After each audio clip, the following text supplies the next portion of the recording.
Hello friends, welcome to my channel. ಇವತ್ತಿನ ವಿಡಿಯೋದಲ್ಲಿ ಕೆಲವು ಗಾದೆಗಳನ್ನು ತಿಳ್ಕೊಳ್ಳೋಣ ಬನ್ನಿ. ಮೊದಲನೆಯ ಗಾದೆ, ಆಟಕ್ಕೆ ತಕ್ಕ ವೇಷ, ವೇಷಕ್ಕೆ ತಕ್ಕ ಮಾತು. ಆಟಕ್ಕೆ ತಕ್ಕ ವೇಷ ಅಂದರೆ ನಾವು ಏನು ಮಾಡಬೇಕು ಅನ್ಕೋತೀವೋ ಕೆಲಸ, ಅದಕ್ಕೆ ಸರಿಯಾದಂತಹ ನಮ್ಮ ವಸ್ತ್ರಗಳು, ಅದೇ ರೀತಿ ಆ ವೇಷಕ್ಕೆ ತಕ್ಕಂತೆ ಮಾತನಾಡುವುದು ಬರಬೇಕು. ಆವಾಗಲೇ ನಾವು ಜೀವನದಲ್ಲಿ ಮುಂದೆ ಹೋಗೋದಕ್ಕೆ ಸಾಧ್ಯ ಆಗತ್ತೆ. ಮುಂದಿನ ಗಾದೆ, ಕಳ್ಳನಿಗೆ ಕಳ್ಳನಂಟು, ಹುಳಿಗೆ ಮೆಣಸು ನಂಟು.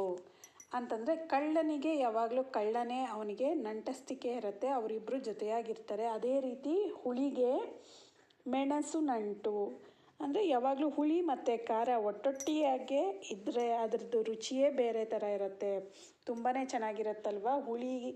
ಹುಳಿಗೆ ಯಾವಾಗಲೂ ಮೆಣಸು ಅಥವಾ ಮೆಣಸಿನಕಾಯಿ ಹಾಕಿ ಮಾಡಿದರೆ ಅದರದ್ದು ಟೇಸ್ಟೇ ತುಂಬ ಚೆನ್ನಾಗಿ ಬರುತ್ತೆ.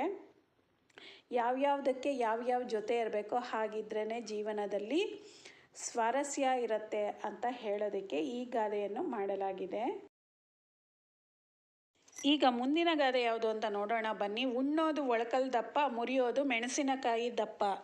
ಅಂತಂದರೆ ತಿನ್ನೋದು ಹೆಚ್ಚು, ಕರಗಿಸೋದು ಕಡಿಮೆ ಅಂತ ಹೇಳೋದಕ್ಕೆ. ಉಣ್ಣೋದು ಒಳಕಲ್ ದಪ್ಪ ಅಂದರೆ ಒಳಕಲ್ಲ ಎಷ್ಟು ದಪ್ಪ ಇರುತ್ತೆ ಅಷ್ಟೊಂದು ತಿನ್ನೋದು.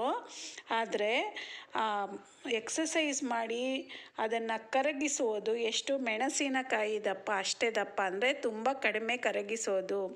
ಫ್ಯಾಟ್ ಅಂತ ಹೇಳ್ತೀವಲ್ವ, ಕೊಬ್ಬಿನ ಅಂಶವನ್ನು ಕರಗಿಸುವುದು ಕಡಿಮೆ. ಈಗ ಬರ್ತಾ ಇರೋವಂಥ ಗಾದೆ, ಕಪ್ಪೆಯನ್ನು ತಕ್ಕಡಿಯಲ್ಲಿ ಹಾಕಿದ ಹಾಗೆ. ಕಪ್ಪೆ ಅದರ ಸಾಧಾರಣ ಅದರ ಗುಣನೇ ಅಷ್ಟು ಒಂದು ಕಡೆ ನಿಲ್ಲೋದಲ್ಲ. ಅಂಥದನ್ನು ತಕ್ಕಡಿಯಲ್ಲಿ ಹಾಕಿ ತೂಕ ಮಾಡೋದಕ್ಕಾಗತ್ತಾ? ಅದು ಒಂದು ಕಡೆ ಇದ್ದರೆ ತಾನೇ ತೂಕ ಹಾಕೋಕ್ಕಾಗೋದು. ಅದೇ ರೀತಿ ಚಂಚಲ ಮನಸ್ಸು ಒಂದೇ ಕಡೆ ಇರೋದಿಲ್ಲ. ಮನಸ್ಸು ಚಂಚಲವಾಗಿದ್ದರೆ ಅಲ್ಲಿ ಇಲ್ಲಿ ಹೋಗ್ತಾ ಇರುತ್ತೆ. ಅದನ್ನು ತಡಿಬೇಕು ಅಂತ ಹೇಳೋದಕ್ಕೆ ಈ ಗಾದೆ ಮಾತನ್ನು ಮಾಡಲಾಗಿದೆ.